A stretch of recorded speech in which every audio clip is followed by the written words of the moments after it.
सात दिन के तो बोलक मैया बोला के और कोई भी काम चली कर दे साथ तो घटिया पर बदले करे मेरे पर चली साल और लड़का के भेंट करने लग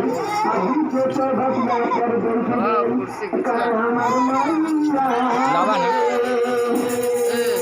तो कहां गए सब ना सब लगा कथी का तो फूल फूल ले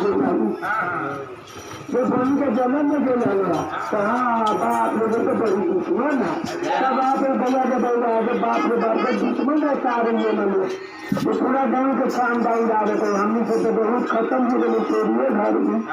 सभी सब नाशलाल पहले कर वो बता दे तू सब भागल जाए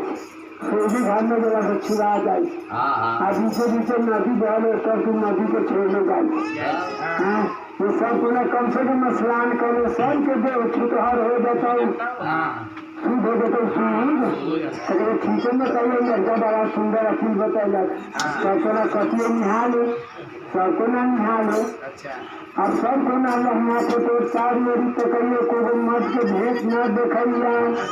सबको ना लहना को तो सब निकाल के चंदन के गाछ में धो दे देखो हम ही नहीं हम तो लड़की एक में निकाल के धो दे और तब सब बोला कुछ के स्नान कर लो तो गर्मी के समय रहा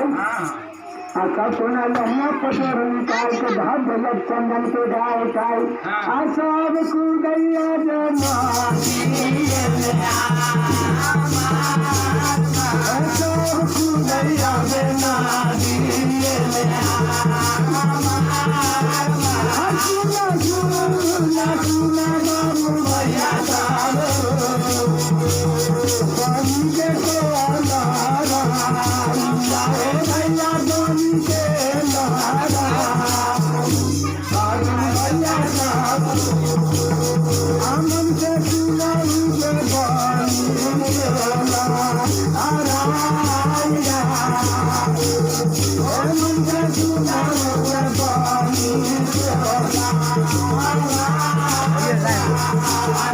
कार